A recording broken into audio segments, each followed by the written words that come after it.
हमारे मनुष्य के लिए असंभव है जब तक परमेश्वर का अंश हमारे अंदर ना हो, परमेश्वर स्वयं को प्रकट ना करे, तो परमेश्वर को कोई नहीं जान सकता। वी आर फिजिकल पीपल, हम शारीरिक लोग हैं, और शारीरिक और आत्मिक का भेद कोशिश है कि पवित्र आत्मा वचन के द्वारा आपको ये चीजें क्लियर करना चाह रहा है, लेकिन आप कितना फोकस्ड हैं ये इस पे डिपेंड करता है। जितना फोकस आपका मजबूत होगा, यानी ध्यान लगाना।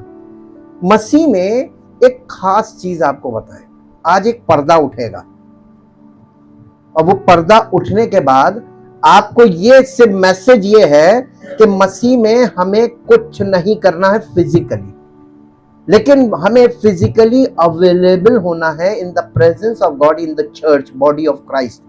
कलीसिया के महत्व को हम हर पार्ट में बता रहे हैं, और बिना कलीसिया के, मसीह की देह के बिना पुनरुत्थान भी नहीं है। मसीह की देह के बिना बॉर्न अगेन नहीं हो सकते। मसीह की देह के बिना अगर बॉर्न अगेन हो गए और मसीह की देह का से जुड़े हुए नहीं है, तो आपका आत्मिक पालन पोषण नहीं होगा, आप स्पिरिचुअली मैच्योर नहीं हो सकते। यानी मसीह की देह के बिना आप कुछ नहीं कर सकते। यही यीशु मसीह ने कहा था यूहन्ना 15 में, मेरे बिना तुम कुछ नहीं कर सकते। लेकिन आज ये भेद छिप गया लोगों से। फिजिकली सब कुछ कर रहे हैं, इंडिविजुअली कर रहे हैं। That is wrong. वो उसने कहा ये इंडिविजुअल एंटिटीज जितनी खड़ी हो रही है, ये सब ये मेरे लोग नहीं है। दूसरे जो फिजिकल कर रहे हैं, फिजिकली एफर्ट्स कर रहे हैं, ये भी मेरे लोग नहीं है, ये मेरी कलीसिया नहीं है। उसने कहा मैं अपनी कलीसिया बनाऊंगा।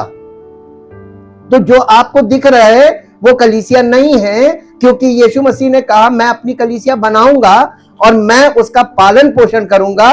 और फिर उसने यूहन्ना 10 में ये क्लेम किया कि मेरी भेड़, यानी मेरी कलीसिया के जो अंग होंगे वो पराये के पीछे नहीं जाएंगे। ये सबसे बड़ी पहचान है। और वो मुझे पहचानेंगे, मेरी आवाज को पहचानेंगे और मेरे साथ जुड़े रहेंगे, मुझे फॉलो करेंगे। हालेलुया। तो अभी आपको जो पार्ट्स मिल रहे हैं, कोई भी पार्ट कंप्लीट नहीं है, इसलिए कभी मिसकॉन्सेप्शन मत रखिएगा कि ये क्या कह दिया। हमेशा कोशिश कीजिएगा उसके पहले का पार्ट और उसके बाद के पार्ट को जरूर देखिएगा, ताकि वो कॉन्सेप्ट आपको प्रोग्रेसिवली क्लियर हो। एक पार्ट कभी भी मैसेज आपको कंप्लीट नहीं मिलेगा, हमेशा कंक्लूडिंग पार्ट होगा और पहला नहीं मालूम होगा। तो जो आज आपने सुना है ये आपको समझ में नहीं आएगा। अगर आज जो सुना है वो तब नहीं क्लियर होगा जब तक आप अगला पार्ट नहीं देखेंगे। ये एक धारावाहिक है, और इसीलिए आपको कोशिश पवित्र आत्मा की ये है कि ज्यादा से ज्यादा लोग मसीह की देह में पुनरुत्थान को पहचाने। हमारा पुनरुत्थान हो चुका है। We are resurrected with Christ, ये लिखा हुआ है। लेकिन वो रेजरेक्शन मिलेगा कहां? In the body of Christ. If we are the part of the body of Christ, वो रेजरेक्शन पावर हमारे अंदर काम करेगी। हमने आपको जोई बताया ना, जोई means a God kind of life. इसी को बोलते हैं इटर्नल लाइफ। स्टार्ट होती है कि जब हम बॉर्न अगेन होते हैं तो ये लाइफ हमारे अंदर आती है। यही है कि हम बॉर्न अगेन हो गए। लेकिन आपको कुछ नहीं पता चलेगा बॉर्न अगेन होने का। जब बच्चा पैदा होता, बच्चे को कुछ नहीं मालूम क्या हुआ, वो पैदा हुआ, उसका माइंड धीरे धीरे काम करना शुरू करता है ग्रोइंग से। वैसे ही मसीह में जो पैदा हो गए अभी बालक हैं, एकदम इंस्टेंट, यानी न्यू बॉर्न बेबीज, आपको नहीं मालूम आप कहां पैदा हो गए, आप किसके हो गए और कौन है आपका, कितना पावरफुल है। इसीलिए कलीसिया में लगातार रेगुलरली आने से आपके अंदर ये सेंस डेवलप होती है कि हम परमेश्वर के बच्चे हैं। फिर धीरे धीरे मैच्योरिटी आती है, हम परमेश्वर के पुत्र और पुत्री हैं। रिस्पॉन्सिबिलिटी, अकाउंटेबिलिटी के साथ खड़े होने लगते हैं। ये मैच्योरिटी पार्ट है। आज मैं आपके साथ कल जो बोला है और जो कल आपको सुनने को मिलेगा स्टडी, उसके बीच की एक ब्रिज है। वो ब्रिज को मैं आपके साथ शेयर करूंगा, क्योंकि वो ब्रिज कठिन है और वो स्टडी का पार्ट नहीं है, क्योंकि हम कंटिन्यूएशन में चल रहे हैं। तो आज संडे है तो हम उस ब्रिज को देखेंगे। वो ब्रिज क्या है? हम क्योंकि आपको ग्रीक से न्यू टेस्टिमेंट बता रहे हैं। हिब्रू ग्रीक, ये दो लैंग्वेज एक ऐसी टिपिकल लैंग्वेज है कि नहीं, ये वो लैंग्वेज है जो आज वर्ल्ड में खत्म हो चुकी है। कोई नहीं इसको जानता, और इसको आज के जमाने में सीखा नहीं जा सकता, नहीं सीख सकते। इसको स्टडी करा जाता है, और स्टडी का एक लंबी प्रोसेस है, लेक्सिकॉन्स के जरिए इसको स्टडी किया जाता है, वेरी टफ। और स्ट्रॉन्ग्स बाइबल आप देखेंगे, वो उसमें हर शब्द का, ओल्ड टेस्टामेंट में भी न्यू टेस्टामेंट में भी, उसके नंबर्स होते हैं। हर वर्ड की, बाइबल में जितने भी वर्ड्स हैं उसके हर वर्ड की एक नंबर होता है, उस नंबर से उसको देखा जाता है। मेरे पास वो बाइबल है, सॉफ्टवेयर में है। हालेलुया। अगर मैं आपको वो बाइबल दे दूं तब भी आपका किसी काम का नहीं, क्योंकि उसको सिखाने वाला टीचर जो है वो पवित्र आत्मा है। अगर वो नहीं है, सारी चीजें व्यर्थ है। सीखना है तो देह में पवित्र आत्मा सिखाएगा, उससे सीखो। हमने भी सीखा। मेरे साथ एक पद निकालिए जो आज आपको मिलेगा, यूहन्ना रचित सुसमाचार, उसका 17 अध्याय। ये 17 अध्याय जो है गॉस्पेल ऑफ जॉन चैप्टर 17, ये यीशु मसीह की महायाजकीय प्रार्थना है। महायाजकीय प्रार्थना का मतलब आप लोगों को नहीं मालूम। हम आपको थोड़ा सा, क्योंकि अभी हम इस पार्ट को आगे जाके ओल्ड टेस्टामेंट से आपको क्लियर करेंगे थ्रू स्टडी। पुराने नियम में परमेश्वर ने जो व्यवस्था बनाई थी, व्यवस्था का ये तरीका था कि जो महायाजक होता था, महायाजक के सीने पर वो एक चीज धारण करता था, पोद, यहां पे उसमें 12 पत्थर होते थे, इजराइल के 12 गोत्रों को रिप्रेजेंट करने के लिए। और उसके ऊपर, महायाजक के ऊपर सब लोगों के पापों का बोझ होता था, महायाजक के ऊपर। और महायाजक साल में एक बार, द डे ऑफ अटोनमेंट, ये एक फीस्ट है, उस दिन वो बलिदान करता था, और उस लहू को लेकर और होली ऑफ होलीज में जाता था, जहां याजक नहीं जा सकता था। होली ऑफ होलीज में जाता था, उसके कमर में रस्सी बांधी जाती थी, और वो फ्रॉक टाइप ऐसे घेरदार वस्त्र पहनता था, उसमें घंटियां लगी होती थी, और वो ऐसे धूप जलाता हुआ ऐसे ऐसे ऐसे, ताकि वो कपड़ा ऐसे हिले, घंटी बजती रहे। और वो महायाजक उस जगह प्रवेश करता था होली ऑफ होलीज में, और जब घंटी बजना बंद हो जाती थी तो वो लोग रस्सी खींच लेते थे। इसका मतलब मर गया। और आप इतिहास उठा के देख लीजिए, बाइबल का, पुराने नियम का इतिहास उठा के देख लीजिए, एक भी महायाजक जिंदा वापस नहीं आया, लिखा हुआ है, एक भी नहीं वापस आया।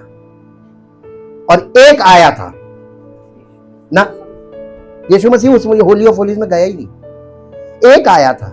हम पृथ्वी पर के तंबू की बात कर रहे हैं, होली ऑफ होलीज टैबरनेकल में, एक उसमें से जिंदा बाहर आया था, वो यूहन्ना बपतिस्मा देने वाले का पिता था, जकरिया। लेकिन वो आया था तो गूंगा आया था। क्लियर? हम बहुत ब्रीफ में आपको बता रहे ताकि आप इस मुद्दे को समझें।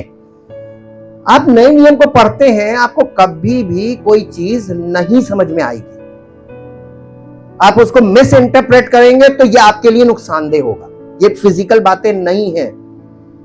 जब वो गूंगा बाहर आया था, वहां पे उसको प्रकाशन मिला था, उस प्रकाशन को वो झेल नहीं पाया था, और वो प्रकाशन था, ट्रांजिशन हो रहा था, यूहन्ना बपतिस्मा देने वाला आ रहा था, जो यीशु मसीह का कजन ब्रदर था, 6 महीने बड़ा था, और उसकी पैदाइश पे उसका नाम यूहन्ना रखना था, जो जकरिया के लिए टफ चीज थी, उससे बाहर था। उसके नाम के आगे उसका नाम यूहन्ना और यीशु मसीह का नाम यीशु रखना, ये दोनों भी अलग, नामांकरण भी एक अलग चीज है। जब उसके नाम की बारी आई, पढ़िएगा घर में, तो उन्होंने नाम पूछा तो उसने, वो बोल नहीं पाया, तो उसने स्लेट मंगाई, उस पर नाम लिखा यूहन्ना। लोगों ने इस पे बहस की, यूहन्ना कैसे रख सकते हैं, उसने कहा नहीं, यही रखा जाए। और जैसे ही वो नाम रखा गया, उसके बाद वो उसका मुंह खुल गया, बोलने लगा।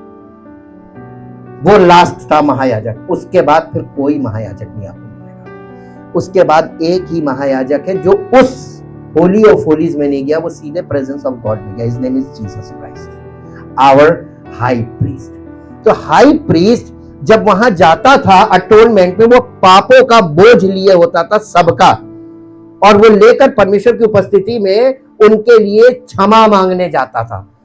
और यीशु मसीह ने ये काम किया, या वो उससे पहले वो प्रेयर ऑफ इंटरसेशन करता था, मध्यस्थता की प्रार्थना। हे पिता, इन सब लोग मनुष्यों के लिए, इनके पापों के लिए मैं लहू दे रहा हूं, प्राण दे रहा हूं। लहू का मतलब प्राण होता है। मैं अपना प्राण लेकर तेरे पास आ रहा हूं। ये महायाजकीय प्रार्थना सब लोगों के लिए है कि यीशु मसीह सब लोगों के लिए उद्धार की प्रार्थना कर रहा है। अब इसका हम तीसरा पार्ट पढ़ेंगे। 3 पार्ट में प्रार्थना थी। सबसे पहले उसने अपने लिए, घर में पढ़िएगा, सबसे पहले उसमें हेडिंग देखिए, लिखा होगा यीशु मसीह की महायाजकीय प्रार्थना स्वयं के लिए, लिखा है ना। उसके बाद है अपने चेलों के लिए। फिर तीसरे पार्ट में क्या लिखा है? सभी विश्वासियों के लिए। अब इसको पढ़ेंगे। कौन सी वर्ष है? 20 पद से पढ़िए। मैं केवल इन्हीं के लिए, मतलब अपने चेलों के लिए। यीशु मसीह परम पिता परमेश्वर से कह रहे हैं, मैं केवल अपने लिए और इनके लिए, अपने चेलों के लिए ही विनती नहीं कर रहा हूं, परंतु उनके लिए भी। किनके? ये चेलों के द्वारा जो वचन सुनेंगे और मुझ पर विश्वास करेंगे, मैं उनके लिए भी प्रार्थना कर रहा हूं। इसमें कौन कौन आ गया? आज तक के लोग, आगे तक के लोग, हम लोग सब आ गए। ठीक, आगे कि वे सब एक हो जैसा तू हे पिता मुझ में है और मैं तुझ में हूं, वैसे ही वे भी कौन? सब विश्वासी मुझ में, यानी पिता, पुत्र और पवित्र आत्मा में एक हो जाए। जी, जिससे संसार विश्वास कर ले कि तू ही ने मुझे भेजा है। वो महिमा जो तूने मुझे दी, मैंने उन्हें दी है, कि वे वैसे ही एक हो जैसे कि हम का मतलब कौन? पिता, पुत्र, पवित्र आत्मा। पिता, पुत्र, पवित्र आत्मा जैसे एक है, वन बॉडी, वैसे ही सब विश्वासी कलीसिया में मसीह की देह में एक आत्मा हो जाए, पिता, पुत्र, पवित्र आत्मा के साथ। जी, मैं उनमें, देखिए, मैं उनमें का मतलब यीशु मसीह कह रहा है कि सब विश्वासियों में मैं हूं और तू मुझ में। तो यीशु मसीह में कौन है? पिता यीशु मसीह में और यीशु मसीह हमारे अंदर। तो हमारे अंदर कौन कौन आ गया? पिता, पुत्र आ गया और यीशु मसीह ने पवित्र आत्मा हमको दे दिया, न्यू नेचर। तो हम तीनों हो गए, परमेश्वर की उपस्थिति आ गई। अब आपका जीवन बहुत खतरनाक है, याद रखिएगा।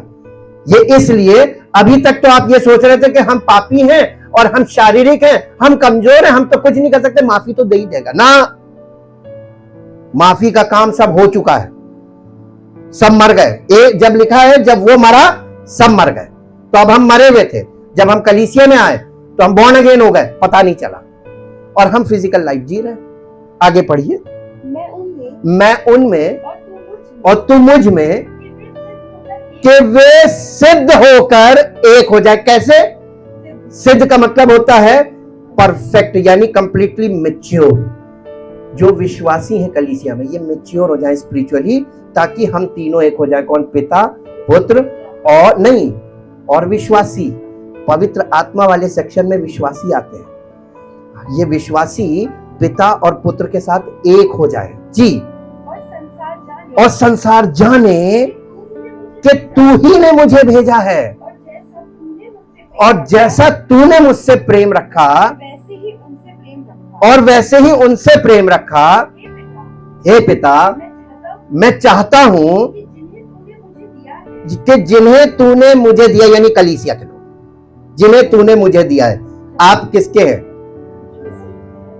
आप, ये पिता परमेश्वर ने अपने पुत्र को दे दिया आपको, आप देह में आ गए कलीसिया में। जी, जहां मैं हूं, यीशु मसीह की इच्छा है, पिता से इच्छा प्रकट कर रहा है कि मैं ये चाहता हूं कि जहां मैं रहूं वहां वो लोग जो तूने मुझे दिए वो भी वही हो। स्टेटस। जी, कि वे मेरी उस महिमा को देखें जो तूने मुझे दी है, क्योंकि तूने जगत की उत्पत्ति से पहले मुझसे प्रेम रखा है। जी, हे धार्मिक पिता, संसार ने मुझे नहीं जाना, परंतु मैंने तुझे जाना, और इन्होंने भी जाना कि तूने मुझे भेजा है, कि तूने ही मुझे भेजा है। मैंने तेरा नाम उनको बताया और बताता रहूंगा कि जो प्रेम तुझको मुझसे था, वो उनमें रहे और मैं कौन? यीशु मसीह कहां रहना मांगता है? आपके अंदर। लेकिन क्या आप उसको रखने के लिए आपने अपने आप को, हृदय को तैयार किया है कि वो रहे? हैं? सिर्फ मांगने के लिए कि प्रभु हमें ये दे दे, हमारी ये समस्या का समाधान कर दे, शारीरिक बात होगी। रिश्ता, पति पत्नी के रिश्ते को इसीलिए रखा गया है। पति पत्नी का रिश्ता स्वार्थी रिश्ता नहीं होता है। माता पिता का रिश्ता स्वार्थी रिश्ता नहीं होता बच्चों के साथ। माता पिता का रिश्ता, बच्चे को स्वार्थ होता है लेकिन माता पिता को नहीं, होना नहीं चाहिए। और पति पत्नी का स्वार्थी रिश्ता नहीं है कि जब तक है तब तक पति, खाली हो गया तो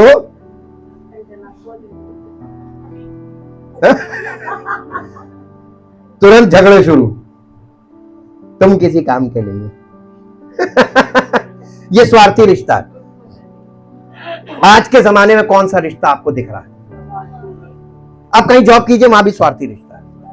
आप उनके काम के हैं, आप उनको इनकम दे रहे हैं तो आपको तनख्वाह मिलेगी। इनकम देना बंद, तनख्वाह बंद, गई नौकरी।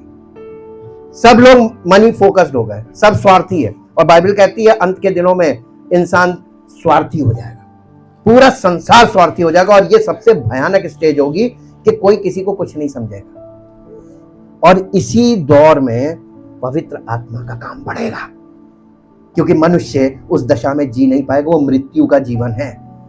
और बाइबल जो है, नया नियम, वो हमको नियम नहीं बताता है।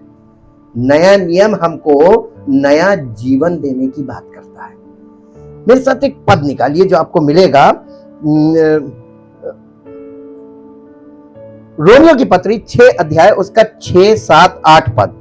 इसको पढ़ने से पहले मैं आपको कुछ बातें बताना मांगता हूं। ग्रीक, ये बाइबल आपको हिंदी में कभी नहीं समझ में आएगी, आप सारी जिंदगी पढ़ लीजिए।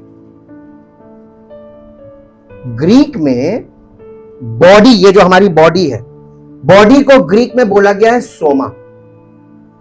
और जो बाइबल में आप हिंदी में नए नियम में पढ़ते हैं, शरीर, शरीर, शरीर, शरीर पर मन लगाना तो मृत्यु है, ये पढ़ते हैं ना। तो शरीर का मतलब है फ्लैश। इंग्लिश में आप जब पढ़ेंगे तो फ्लैश, फ्लैश का मतलब होता है सार्क्स, ग्रीक में SARX, सार्क्स। बॉडी का मतलब है सोमा। जब आप ग्रीक में नया नियम पढ़ेंगे तो सोमा की बात नहीं की जा रही है, बात ज्यादातर की जाती है जहां शरीर शरीर शरीर शरीर वर्ड आया है, इंग्लिश में फ्लैश आया है, ये फ्लैश की बात की जा रही है। ये फ्लैश जो है इसको कहते हैं सार्क्स, सार्क्स। ये सार्क्स मरना है। हम जब मसीह में, पौलुस ने कहा अब मैं जीवित ना रहा, ये जो मैं जीवित ना रहा का मतलब अब मेरे अंदर सार्क्स जीवित नहीं, अब मैं फ्लैश में जिंदा नहीं हूं, अब मसीह मुझ में जिंदा है। तो दूसरा लाइफ का एंड है, इटर्नल लाइफ का, कि जो उसको इटर्नल लाइफ मिली थी, जोई मिली थी, वो उसकी स्पिरिट में थी। अब वो अकॉर्डिंग टू द स्पिरिट सोचता है, अकॉर्डिंग टू द स्पिरिट बोलता है, और अकॉर्डिंग टू द स्पिरिट अपनी लाइफ को, यहां से उसकी लाइफ ऑर्गेनाइज्ड हो रही, from spirit, not from flash. ये जो फ्लैश और स्पिरिट का कॉम्बिनेशन है, ये अंडरस्टैंडिंग के लिए टफ है, लेकिन आपको समझना तो पड़ेगा, क्योंकि यही आपको फंसाता है। लोग, आप देखेंगे कि तमाम लोग मसीह में जो धोखा खा रहे हैं, और वो यानी अपने हृदय, उनका हृदय उनको धोखा दे रहा है। बहुत ज्यादा प्रार्थना करने वाले लोग ये आत्मिक नहीं है, क्योंकि बाइबल में कहीं ये चीजें नहीं लिखी हुई कि ऐसे करना। ये जो एटीट्यूड आपको, जो बिहेवियर आपको, जो चीजें आपको दिखाई दे रही हैं, ऐसा नहीं शिक्षा में है। पौलुस ने बहुत कोशिश की और उसने सब प्रकाशन रखा हुआ है, और पवित्र आत्मा टीचर है। सीखने वालों के लिए सब कुछ संभव हो जाएगा। मन लगाइए यहां पे। अब इसको पढ़िएगा, सार्क्स और सोमा को याद रखिएगा। हम जानते हैं कि हमारा पुराना मनुष्य, ये जो पुराना मनुष्यत्व, यही सार्क्स है। हमारा पुराना मनुष्यत्व किसके साथ? आपके अंदर अभी कौन सा मनुष्यत्व काम कर रहा है? सच बोलिएगा। ये तो क्रूसीफाइड हो चुका है, और क्रूसीफाइड वाला यानी ये तो मर चुका है, और मरा हुआ मनुष्यत्व आपके अंदर काम कर रहा है जी,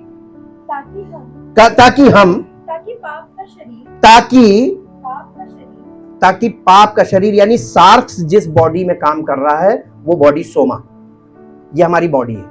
तो हमारी बॉडी जो सोमा है उसमें कौन सा जीवन है? सार्क्स, फ्लैश, ये फ्लैशली लाइफ है, ताकि पाप का शरीर, ये हमारा अभी क्या है मालूम है, जब सार्क्स इस बॉडी में है तो ये बॉडी जो है ये पाप का शरीर है, बॉडी ऑफ सिन जी, ये व्यर्थ हो जाए और हम आगे को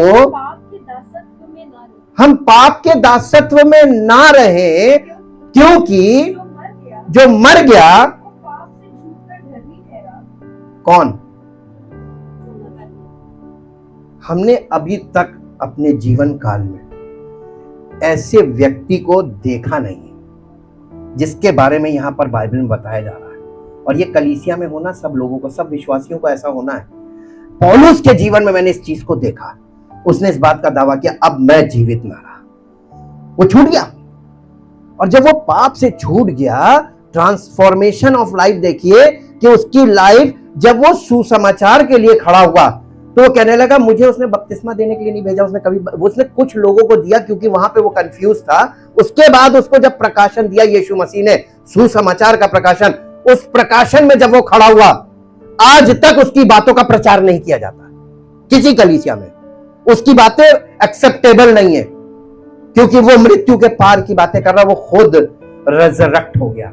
और आप देखेंगे, आप घर में जाके देखिएगा, आप सर्च करना शुरू कीजिए, जब आप कुरिन्थियों के पहला कुरिन्थियों 2 अध्याय देखते हैं, उसमें वो कह रहा है कि वो चेलों ने बड़ी सामर्थ से यीशु मसीह के जी उठने का प्रचार किया। पेंतेकोस्त के दिन कौन सा प्रचार हुआ था? बपतिस्मे का कि यीशु के जी उठने का? कलीसिया की शुरुआत जी उठने से है, बपतिस्मे से नहीं है। और आज कलीसियाओं में कौन सा प्रचार हो रहा है? अब आप इससे देख लीजिए कि कलीसियाएं कहां चली गई। पेंतेकोस्त से पहले कैसे कलीसिया शुरू हो गई? वो यूहन्ना का बपतिस्मा था, उसमें सुसमाचार नहीं था, उसमें ये कंडीशन नहीं जुड़ी हुई थी कि पानी का बपतिस्मा लोगे तुम्हें पवित्र आत्मा मिलेगा। खूब अध्ययन कर लीजिएगा, ना समझ में आए मेरे से आगे सवाल कीजिए, आप ही की बाइबल में आपको दिखा दूंगा। एवरीथिंग इज देयर, हर चीज है वहां पे। लोगों को समझ में नहीं आई, जब उन्हें नहीं आई तो नए लोगों को कहां से आएगी? जब गलत धारा चल रही है, गलत धारा में नए लोग भी आ रहे हैं, और आपको प्रभु यीशु मसीह ने उद्धार दे दिया है, लेकिन आपको उस जीवन की शुरुआत करनी है। रेजरेक्शन से कलीसिया की शुरुआत है, याद रखिएगा, मेन प्रिंसिपल। हाँ, आगे। इसलिए यदि हम मरे, अभी सार जिंदा है, ये इतनी जल्दी नहीं मरेगा, मरते मरते मरेगा। जब आप उत्पत्ति में जाते हैं, परमेश्वर ने कहा था आदम से ये फल मत खाना, जिस दिन तू इस फल को खाएगा, हिब्रू में लिखा है, वहां पे लिखा है तू उसी दिन मर जाएगा हिंदी में, लेकिन हिब्रू में लिखा है मूत मूत, यानी मरते मरते। मूत का मतलब होता है death, death death death death, यानी मरते मरते। और युगों से लोग मर रहे हैं, युगों से लोग, डेथ रेन कर रही है, मृत्यु शासन कर रहा है। पौलुस ने लिखा कि मृत्यु ने आदम से लेके और मूसा तक शासन किया, उसके बाद भी मृत्यु रुकी नहीं। व्यवस्था आई थी उस मृत्यु को कंट्रोल करने के लिए, लेकिन व्यवस्था आई तो पाप बढ़ गया। तब आया प्रभु Yeshu Masih, ultimate goal, ultimate source of life, जोई लाइफ का सोर्स जीसस क्राइस्ट है। हाँ, तो हमारा विश्वास तो हमारा आपका क्या विश्वास होना चाहिए? कलीसिया का आज क्या विश्वास होना चाहिए? जब हम मसीह के साथ मर गए तो हमारा ये यानी कलीसिया का ये विश्वास होना चाहिए, तो आपको उसके साथ जीवन शुरू करने से कलीसिया की शुरुआत है, या फिजिकल लाइफ में ups and downs, ups and downs, ups and downs, hop and hop, hop and hop, एक दूसरे से कंपटीशन कर रहे, इसकी दुआ तेरी दुआ मेरी दुआ, तेरा प्रचार मेरा प्रचार, तेरी कलीसिया मेरी कलीसिया, यही सब चल रहा है। ये कैसे है? ध्यान दीजिएगा और इसकी ग्रामर पर ध्यान दीजिएगा, बहुत ग्रामर पे ध्यान दीजिएगा। पास्ट टेंस कहां कहां है आप नोट कर लीजिएगा। एक पद और निकालिए जो आपको मिलेगा। अब हम इसके एग्जाम्पल में चलेंगे। रोमियो की पत्री 7 अध्याय उसका 24 और 25 पद पढ़िए। यहाँ पे सोमा और सार्क्स दोनों आपको फिर मिलेंगे। मैं कैसा अभागा पौलुस कहने लगा मैं कैसा अभागा मनुष्य हूं, मुझे इस मृत्यु की देह से कौन छुड़ाएगा। वो मालूम है यहाँ पे क्या बता रहा, घर में पढ़िएगा। व्यवस्था तो आत्मिक है 14 पद से 7-14, परंतु मैं शारीरिक और पाप के हाथों बिखा हुआ। हर मनुष्य व्यवस्था को पढ़ रहा है। झूठ ना बोलो, चोरी ना करो, झूठी गवाही ना दो, ये मत करो, ये मत छुओ, वो मत चखो, इधर मत जाओ, ये मत। आज क्या प्रचार हो रहा है?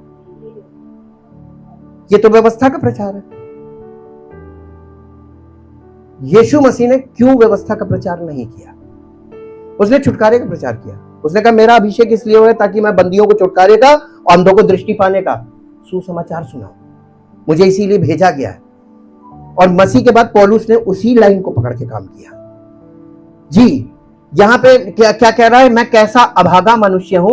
ये बता रहा है कि व्यवस्था जो दी गई थी वो तो आत्मिक थी, लेकिन शारीरिक मनुष्यों ने उस व्यवस्था को रिचुअल्स में कन्वर्ट कर दिया।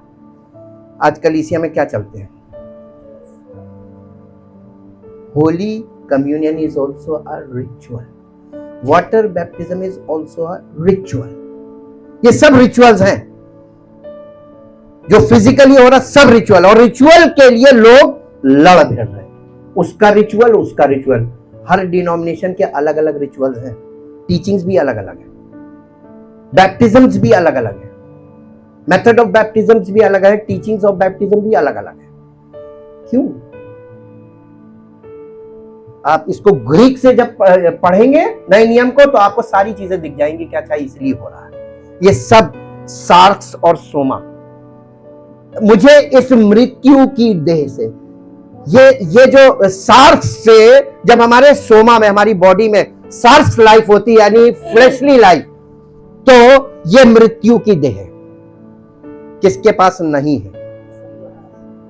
मेरे पास भी है। मुझे इस मृत्यु की देह से कौन, क्या लिखा है, कौन इससे छुटकारा चाहिए। कितने लोग छूटना चाहते हैं मृत्यु की देह से?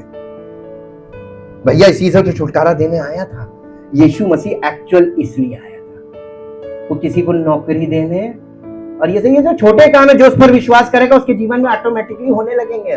तुम मेरे राज्य धर्म की खोज करो, बाकी सब चीजें तुम्हें आपसे आप मिलेंगी। कंडीशन है, प्रॉमिस है, लेकिन ये प्रॉमिस काम कब करेगा? जब कंडीशन फुलफिल करेंगे। और आप कंडीशन फुलफिल नहीं करेंगे, उससे कहेंगे दे दो तो देगा। आजकल के पढ़े लिखे लोग समझदार लोग हैं, इनको मालूम है कि कोई चीज होती है उसमें ऑफर होता है, उसमें कंडीशन जरूर जुड़ी होती है। आप कहीं भी ऑफर पे जाएंगे तो ऑफर में याद रखिएगा कंडीशन होगी। जब बेस्ट प्राइस चलता था, बेस्ट प्राइस खुला हुआ था, वहां पे कंडीशन थी। मेंबर्स तो बन गए थे, लेकिन 1000 से नीचे आपको सामान नहीं लेना, आपको 1000 से ऊपर सामान लेना, तभी आप परचेजिंग कर सकते हैं। अब कहीं जाके हमें एक छोटी सी चीज ले आए 10 रुपए की, नहीं मिलेगी। हाँ, एक तरीका है, वहां जाइए और कोई अगर बिलिंग करा रहा है उसी में अपना सामान उसके साथ बिलिंग करा लीजिए, ये तरीका है, लेकिन आप नहीं ले सकते। हालेलुया।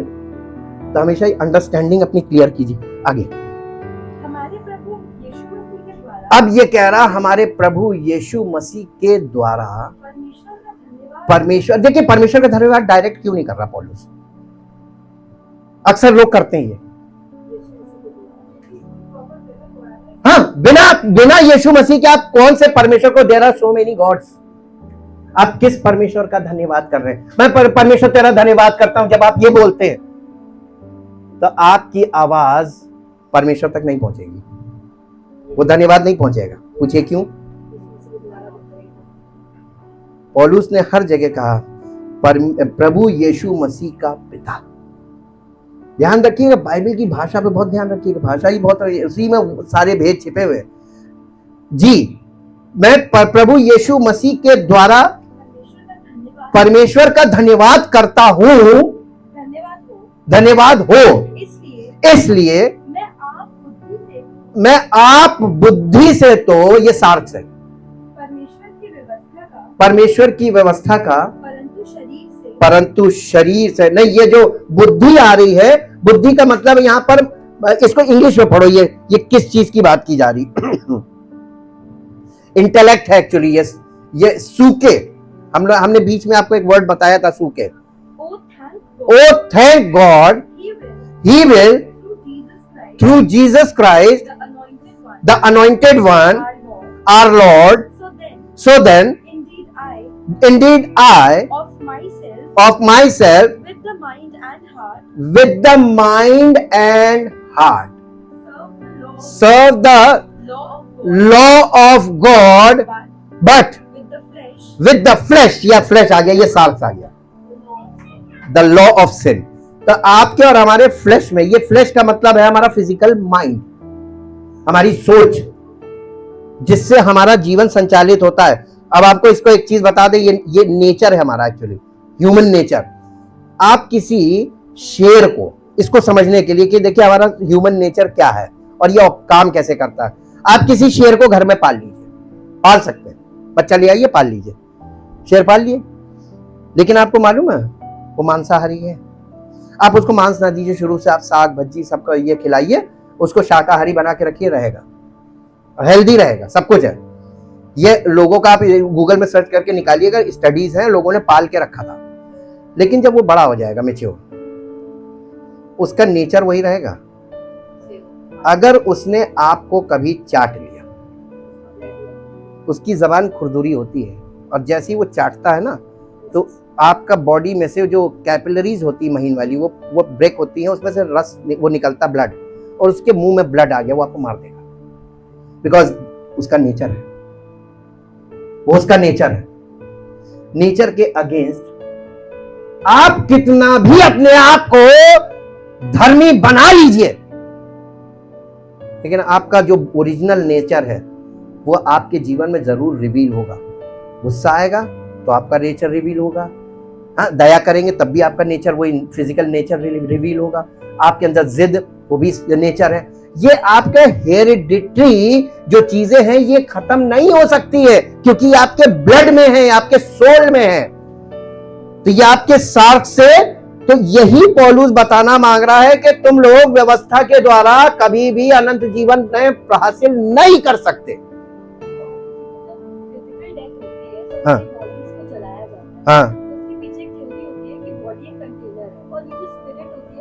प्यार होता है इस बॉडी से कि वो कभी छोड़ना नहीं, हाँ, बंट ऑफरिंग कर दी जाती, बॉडी चलेगी नहीं, स्पिरिट जाएगी। हाँ, एंड ऑफ एंड डेज तक भी इंसान अपनी फिजिकल बॉडी को नहीं छोड़ता। हाँ, तो ये जो आप बता रहे हैं, this is the toughest thing a man can do in his physical life, yes, spiritual body के लिए। बिल्कुल बिल्कुल सही। और ये जो हमारे लिए टफेस्ट चीज है, ये बॉडी ऑफ क्राइस्ट में परमेश्वर करता है, इसमें हमें कुछ नहीं करना है, लेकिन हमको उससे कनेक्ट रहना है, अवेयरनेस के साथ। नहीं, जाना है, जाना है। आपकी गैपिंग आपके लिए नुकसानदेह है। अब यहां पे आपने देखा सार्क्स और सोमा का एक अंतर आया। पौलुस ने इस चीज को बता दिया, मैं कैसा भागा मनुष्य, मुझे इस मृत्यु की देह से कौन छुड़ाएगा। ये मृत्यु की देह इस बॉडी को नहीं बोला गया है, ये हमारे नेचर को बोला जा रहा है, सार्क्स जो हमारे अंदर है, स्वभाव। और जब पवित्र आत्मा आया तो हमारे अंदर न्यू नेचर आया, उसी का कल फैक्ट 1 बताया था, न्यू नेचर आया। लेकिन हम उस न्यू नेचर में कंटिन्यू नहीं कर रहे, बल्कि हम ओल्ड नेचर में बने, हम परिवर्तित नहीं हो रहे, हम फिजिकली जीवन जी रहे हैं। अब मेरे साथ देखिए, हम एक और डिफरेंस दिखाते हैं जो आपको मिलेगा।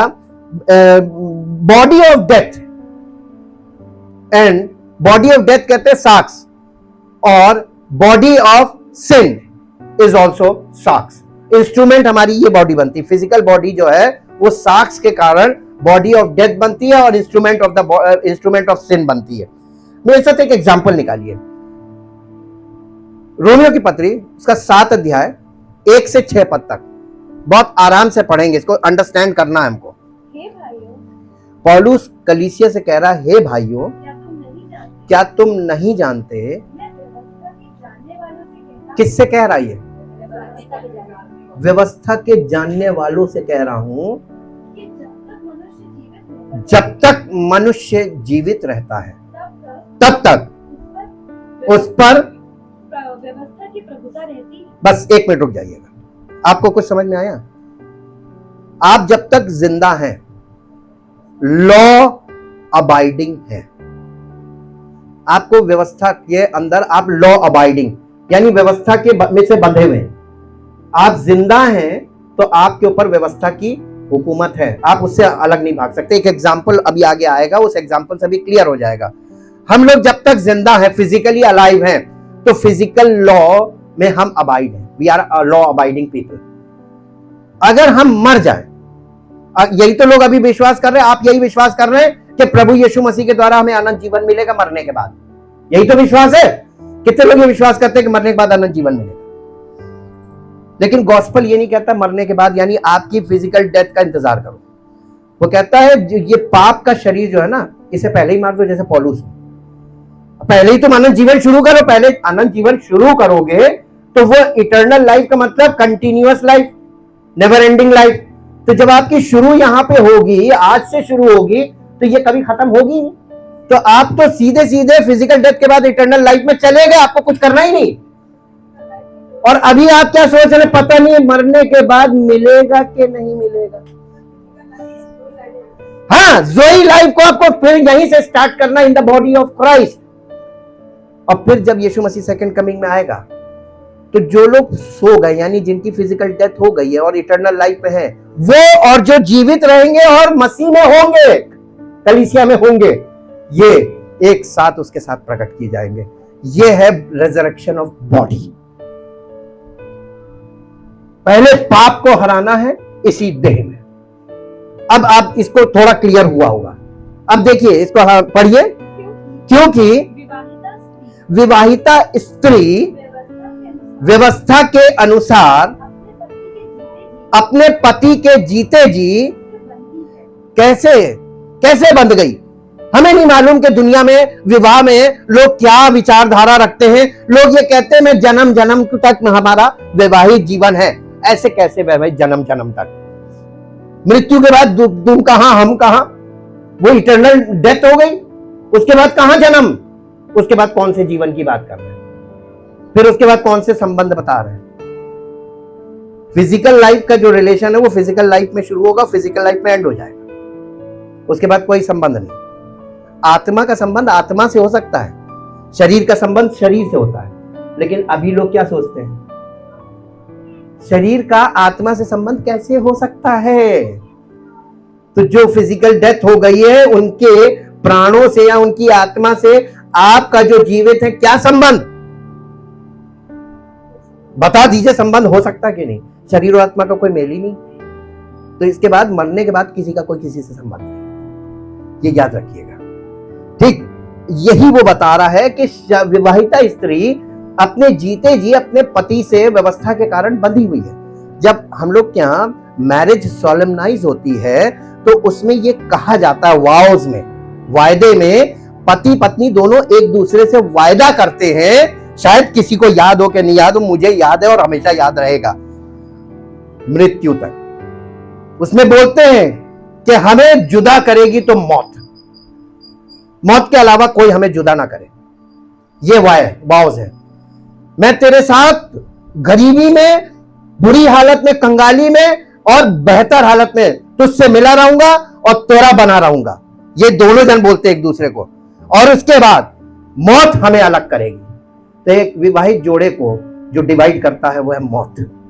यीशु मसीह ने मौत पे फंसे पाई और दोनों अगर जीवन के वारिस बन जाए, जोई में आ जाए, तो हमारा वैवाहिक जीवन इटर्नल।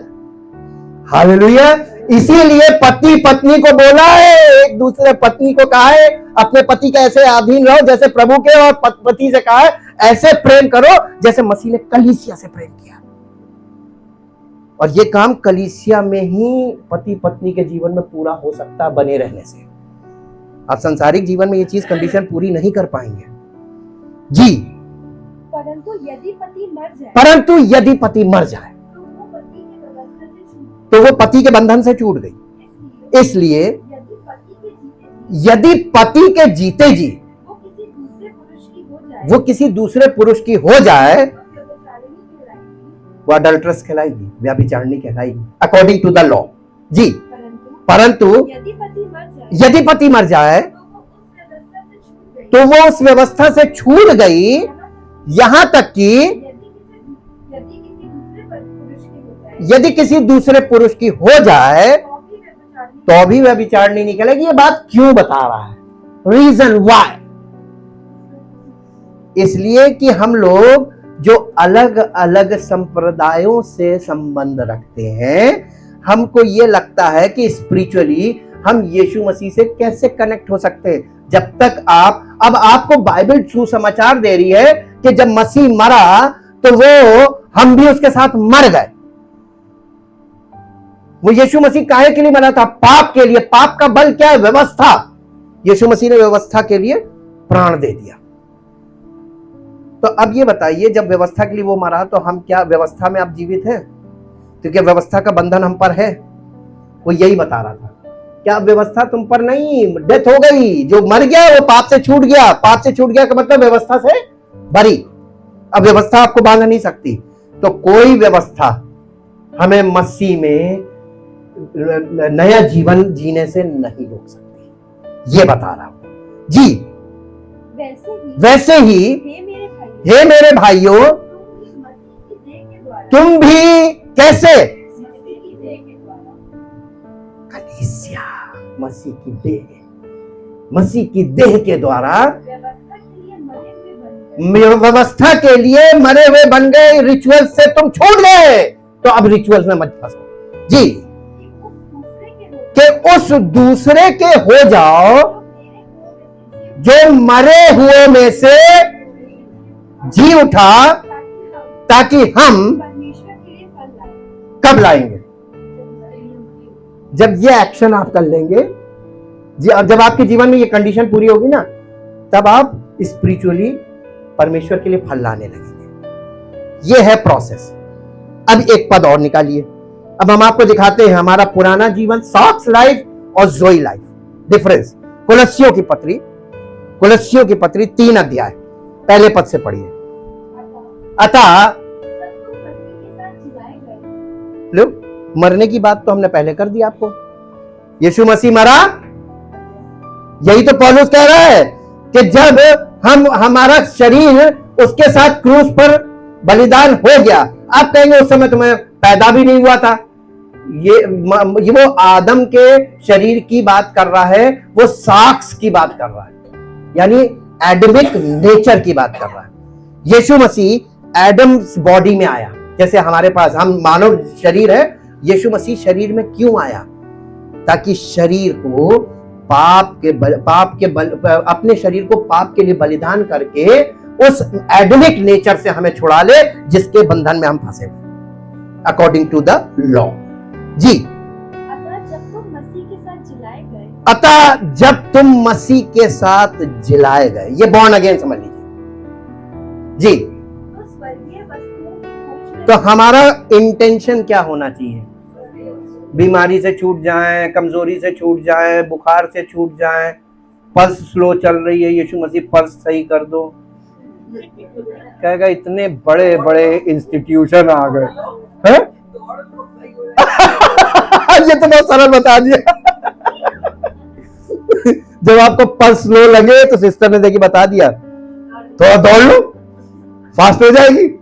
अब फिर ये ना कि आप सिस्टर ज्यादा फास्ट हो गई, कहेंगे बैठ लो, लेट लो। ऐसी प्रार्थनाएं, अरे बाप रे बाप, कॉमन सेंस कहां चली गई? जब हम मसीह के साथ जिला दिए गए, बॉर्न अगेन लोगों के लिए क्या कहा जा रहा है? मसीह के साथ जिलाने का मतलब वी आर बॉर्न अगेन। कलीसिया की शुरुआत उन लोगों से है जो मसीह पर विश्वास लाए हैं और बॉर्न अगेन हो गए, यानी न्यू बॉर्न बेबीज। हमको किधर हमारा फोकस होना चाहिए? स्वर्गीय वस्तुओं की खोज में रहो, जहां मसीह विद्यमान का मतलब, वर्तमान का मतलब प्रेजेंट है, उपस्थित है। वो कहां है? पिता के दाहिने। तो आपका फोकस कहां होना चाहिए? यीशु मसीह पर। इसीलिए बाइबल में लिखा है कि अपने विश्वास के कर्ता और सिद्ध करने वाले यीशु को हैं, और लोग तो मांगने में लगे हुए हैं। आंख बंद करके दे दे प्रभु, दे दे प्रभु, दे दो। अबे ये तो कह रहा ताकते रहो उल्टा, और ताक कोई नहीं रहा, पड़ोसी क्या ताक झांक, क्या पक रहा है, क्या बन रहा है, ये कर रहे हैं, ये साक्ष है, ये साक्ष यही सब करवाता है। ये हमारा पुराना जो जीवन है ना, पुराना जीवन का स्रोत, ये बहुत ऐबी है, बहुत ऐबी जी। जहां मसीह विद्यमान है और परमेश्वर, देखिए बता रहा, परमेश्वर के दाहिनी ओर बैठा है, पृथ्वी पर की नहीं परंतु स्वर्गीय वस्तुओं पर। आज से लगाएंगे पक्का, फायदा आप ही का होगा जी, क्योंकि तुम तो मर गए, क्योंकि तुम तो, फिर याद दिला रहा है, कब यीशु मसीह मरा उसी दिन सब मर गए। अब हम मृतक हैं, और हम मृतक हालत में आते हैं। We are spiritually dead when we came into the church, body of Christ में जब हम आते हैं, आत्मिक मरे आते हैं, और यहाँ पे हमको आशा मिलती है। आशा ही जीवन है कि यीशु मसीह हमको सब कुछ दे सकता है, हमारा जीवन परिवर्तित कर सकता है। Hallelujah, this is the good news. और आज तक लोगों को गुड न्यूज नहीं पता है कि सुसमाचार में क्या लिखा हुआ। सुसमाचार में एक व्यक्ति कहने लगा कि सुसमाचार में क्या शुभ है, वहां पे लिखा है यीशु मसीह के साथ मरना, गाड़े जाना और फिर जी उठना। हमने कहा आपको सुसमाचार नहीं मिला, नहीं, मरना फिर गाड़े जाना, दफन होना। हमने कहा उसके बाद जी उठना, नए जीवन की चाल, और फिर अनंत जीवन तक जीवित रहना। कह रहे वो तो बहुत आगे की बात है, पता नहीं होगा कि नहीं। ये फिजिकल व्यक्ति, साक्ष व्यक्ति ऐसे ही सोचता है, कंफ्यूज्ड जी। और तुम्हारा जीवन मसीह के साथ ले। आपका जीवन, जब आप कलीसिया में आ गए, बॉर्न अगेन हो गए, अब आपका जीवन कहाँ है ना, मसीह के साथ, परमेश्वर में। इसका मतलब परमेश्वर आपके अंदर आके छिप गया। यही तो अन्य जातियों के लिए जीवन में एक महिमा है। मसीह की महिमा यही है कि मसीह जो तुम में वास करता है। हाँ हाँ, वो एडमिक बॉडी में इसीलिए आया ताकि हम सब, मसीह हमारा रिप्रेजेंटेटिव बन के आया, और हमारे पापों, वो पापी नहीं था, लेकिन हमारे पापों को उसने अपने ऊपर ले लिया, लादा गया उस पे, और वो हमारे साक्ष्य को लेकर मर गया। और आज लोग कंफ्यूज क्यों हैं परमेश्वर को लेकर, स्पिरिचुअल बातों में क्यों कंफ्यूज है? क्योंकि साक्ष्य तो मर गया। We are all dead in Christ. तो हमको कलीसिया में आना है ताकि हमको वो नया जीवन मिले, हम नए जीवन की चाल चले और परमेश्वर की महिमा प्रकट हो जी। आगे, जब मसीह जो हमारा जीवन है प्रकट होगा, तब तुम भी उसके साथ कैसे महिमा सहित प्रकट किए जाओगे। बिलीव करते हैं? एक मसीही विश्वासी का यही विश्वास होना चाहिए। आगे पढ़िए। अब उसके बाद हेडिंग आई होगी, पुराना जीवन कंपेयर देख लीजिए, साक्स लाइफ और जोई लाइफ। हम ग्रीक से आपको बता रहे हैं, साक्स लाइफ और जोई लाइफ जी। इसलिए अपने उन अंगों को, ये किसको करना है? हर एक इंडिविजुअल को अपनी लाइफ में करना। अपने उन अंगों को मार डालो जो पृथ्वी पर है, अर्थात क्या क्या है? व्यभिचार, अशुद्धता, दुष्कामना, बुरी लालसा और लोभ को, जो मूर्ति पूजा के बराबर है। इन्हीं के कारण परमेश्वर का प्रकोप आज्ञा ना मानने वालों पर पड़ता है। और तुम भी, जब तुम भी इन बुराइयों में जीवन बिताते हो, ग्रामर पर मैंने कहा था ध्यान दीजिएगा। जब आप कलीसिया में नहीं थे तो क्या आप ये जीवन बिता रहे थे कि नहीं? लेकिन अब आप कलीसिया में आ गए हैं और अभी भी ये जीवन बिता रहे हैं। Be careful. आप बहुत भयानक काम कर रहे हैं, आप परमेश्वर से पंगा ले रहे हैं, क्योंकि परमेश्वर का वचन आपसे ये कह रहा है कि तुम मत करना। पहले तुम करते थे जब कलीसिया में नहीं आए थे, जब तुमने सुसमाचार नहीं सुना था, जब तुमने यीशु मसीह पर विश्वास नहीं किया था, तब तुम ये कर रहे थे। अब तुम मत करना। जी, यहाँ पे थे की बात है जी, तो इन्हीं के अनुसार चलते थे, यही सार्क्स है। पर अब तुम भी इन सब को अर्थात क्रोध है, रोष, बैर भाव, निंदा और मुंह से गालियां बकना, ये सब बातें छोड़ दो। एक दूसरे से झूठ मत बोलो, क्योंकि तुमने पुराने मनुष्यत्व को उसके कामों समेत उतार डाला और नए मनुष्यत्व को। अब आप कहेंगे ये कब हुआ? आपने जैसे ही यीशु मसीह पर विश्वास किया, आपके अंदर जोई आ गया। अब आपको क्या करना मालूम है? ये पुराना मनुष्यत्व है, ये गंदा कपड़ा है, इसको उतार दो। साक्स का एक 3 मीनिंग है, जिसमें से एक मीनिंग है स्किन। स्किन, साक्स का मतलब स्किन है। दूसरा मतलब है हमारा ओल्ड सेल्फ, हमारा पुराना मनुष्यत्व, ये भी साक्स है। और तीसरा हमारा सोच विचार, हमारा स्वभाव, ये भी साक्स है। तो जहां जहां हमारा पुराना स्वभाव है वो भी साक्स है, पुराना मनुष्यत्व वो भी साक्स है, और हमारी स्किन को भी साक्स बोला गया। एडम का मतलब मालूम क्या है? एडम का मतलब होता है रेड। गूगल में सर्च करके देखिएगा। और रेड का मतलब, जब परमेश्वर ने आदम को बनाया था, ये भी एक भेद है, तो वो उसके ऊपर ये स्किन नहीं थी, स्किन नहीं थी। जब आदम ने पाप किया, जब वो फॉलन स्टेज में आ गया, तब आप देखिएगा परमेश्वर ने वहां पर एक मेमना बलिदान किया और चमड़े के अंगरखे लिखा है ना, वो स्किन उसको पहनाई गई, तब से ये स्किन आई। हालेलुया। परमेश्वर ने बड़े भेद वहां पर भी रखे हैं जो नए नियम में ही आके क्लियर होंगे। ये साक्स, वो साक्स के साथ वहां से निकला था, और इसी साक्स को मसीह में उतारा जाता है।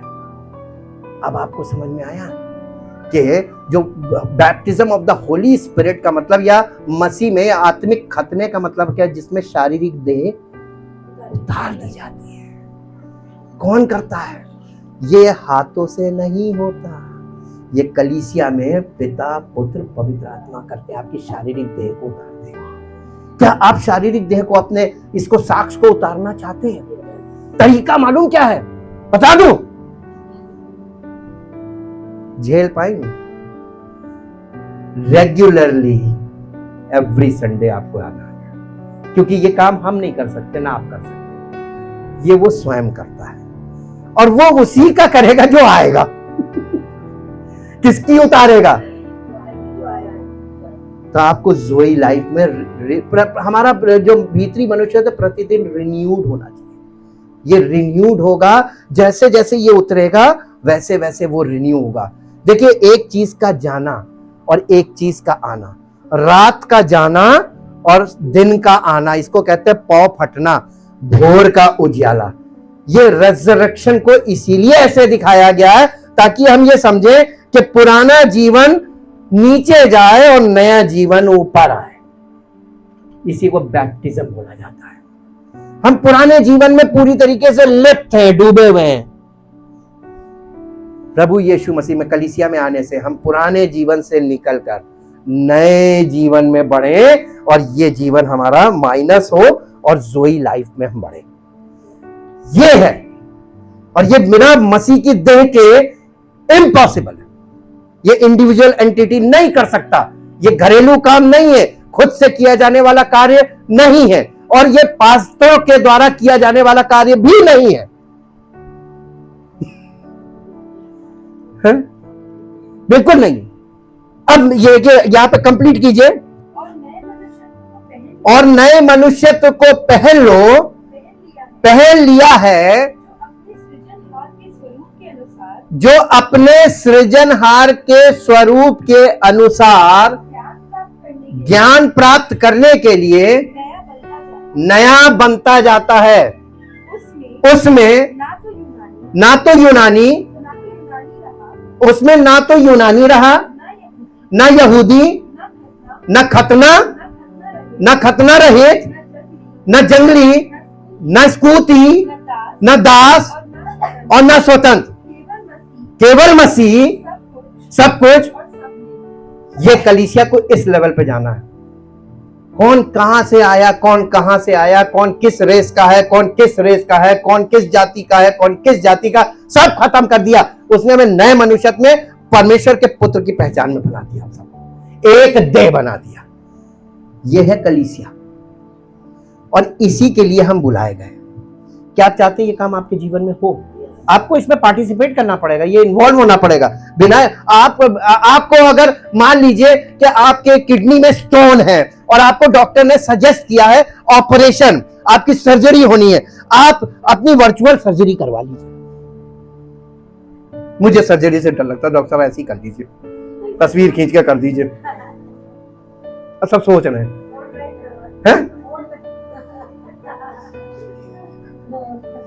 क्या ये पॉसिबल है? सब लोग ऑनलाइन कलीसिया को पसंद करने लगे। ऑनलाइन हम घर में बैठे हैं, हमें बॉडी ऑफ क्राइस्ट में नहीं आना। कोई प्रॉब्लम नहीं है, हमें कोई प्रॉब्लम नहीं है, परमेश्वर को कोई प्रॉब्लम नहीं है। लेकिन ये झूठी चीजें जब फैलती हैं ना, तो ज्यादा लोग इसमें लिप्त हो जाते हैं और वो गलत माइंडसेट में जाकर लिप्त हो जाते हैं। सच बताना तो हमारी जिम्मेदारी है ना। कोई नहीं आना चाहता ना आए, परमेश्वर किसी के साथ जबरदस्ती नहीं करता है, लेकिन सत्य बताना ये जिम्मेदारी है। सत्य बता रहे, मसीह की देह में ही आपको उद्धार मिलेगा। और मसीह की देह का मतलब कलीसिया है, बिल्डिंग नहीं है, सिस्टम नहीं है। मसीह की देह का मतलब पिता, पुत्र, पवित्र आत्मा की उपस्थिति। थैंक यू जीसस जी।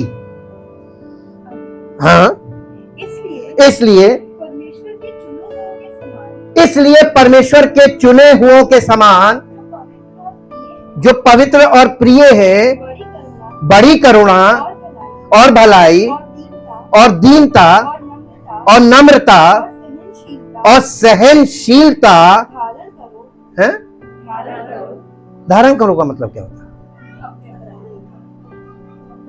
जैसे पहन लेते हैं ना, आप वस्त्र धारण करते हैं, आप ये चीजें धारण कर पाएंगे? इसमें सहनशीलता बहुत ध्यान दीजिएगा, क्योंकि यही आज नहीं है लोगों में। अब की बोल दिया, अगली बार बोलना नहीं है। देखिए, अब की हम आ गए, अब अगली बार हम आएंगे नहीं। सहनशीलता नहीं है, ये सहनशीलता धारण करो। और यदि किसी को किसी पर दोष देने का कोई कारण भी हो, हमसे लोग शिकायत करते थे कि उन्होंने ऐसा कह दिया। आप कुछ कहते क्यों नहीं? हम यही कहते भैया एक दूसरे की सह लो। कहां तक लड़ोगे, कहां तक फैसले करोगे? मसीहत ये कहती है कि तुम नए जीवन में आ गए हो, जो अनंत जीवन है, तो अनंत जीवन में पंगेबाजी मत करो, एक दूसरे की सह लो, ताकि अनंत जीवन तक साथ रहो। सहे बिना रिश्ता नहीं चलता, सहे बिना परिवार नहीं चलता, सहे बिना आप कहीं नहीं रह सकते। आप जॉब भी करते हैं, अक्सर आपके साथ बहुत वहां पे बुरे बुरे वो हो जाएंगे, आपकी गलती नहीं, फिर भी आपके साथ कार्रवाई हो जाएगी, आपको सहना पड़ेगा। और सहने से क्या होता मालूम है? परमेश्वर का प्रेम, अनुग्रह और सामर्थ्य आपको मिलती है जी। और एक दूसरे के अपराध क्षमा करो, जैसा प्रभु ने तुम्हारे अपराध क्षमा किए, वैसे ही। कैसे? प्रभु ने तुमसे पूछा भी नहीं था कि तुमने ये ऐसे क्यों किया था, कि पहले पूरी सफाई दो। उसने कहा ठीक है जाओ, खत्म, जीरो बैलेंस। तुम भी सबको ऐसे ही ठीक है माफ। उसकी माफी मांगने से पहले कह दो माफ, प्रभु हम इसे माफ करते हैं। तुरंत जैसे ही आपके साथ दुर्व्यवहार हो, आप तुरंत माफ करिए। देखिए परमेश्वर कैसे आपको स्वर्गदूत आकर आपकी सेवा करने लगेंगे। मैं आपको ये फैक्ट बता रहा हूं जी। मेरे से एक पद निकालिए जो आपको मिलेगा, इफिसियों की पत्री, जल्दी से आइए, इफिसियों की पत्री, उसका 5 अध्याय का 20 पद देखिए ऊपर। पति पत्नी 22। हे पत्नियों अपने अपने पति के। देखिए यहां पर एक परिवार, जैसे वहां पे बताया ना उसने लॉ और हस्बैंड वाइफ का एग्जांपल दिया, तो उस एग्जांपल को यहां समझिए। हे पत्नियों, अपने अपने पति के अपने अपने पति के ऐसे ऐसे अधीन आदि रहो, प्रभु कैसे?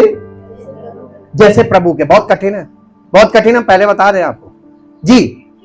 क्योंकि पति पत्नी का सिर है, क्योंकि पति, ये ऑर्डर परमेश्वर ने बनाया है। पति पत्नी का सर है, जैसे कि देखिए एकदम साथ में कलीसिया चल रही, आप कलीसिया में हैं और आपको अपने पति के ऐसे अधीन रहना जैसे प्रभु के, क्योंकि आप कलीसिया में हैं और जैसे कलीसिया मसीह के अधीन है जी। और स्वयं ही देह का उद्धार कौन? करता है। यीशु मसीह स्वयं देह का यानी कलीसिया का उद्धार करता है। देखिए दो बॉडी चल रही है इसमें, एक हमारी ह्यूमन बॉडी है, ह्यूमन बॉडी का मतलब मैरिड बॉडी, हस्बैंड वाइफ, और एक बॉडी ऑफ क्राइस्ट जी। पर जैसे कलीसिया मसीह के अधीन है, जैसे कलीसिया मसीह के अधीन है, वैसे ही पत्नियां भी हर बात में अपने अपने पति के अधीन अपने अपने पति के अधीन है। रहें।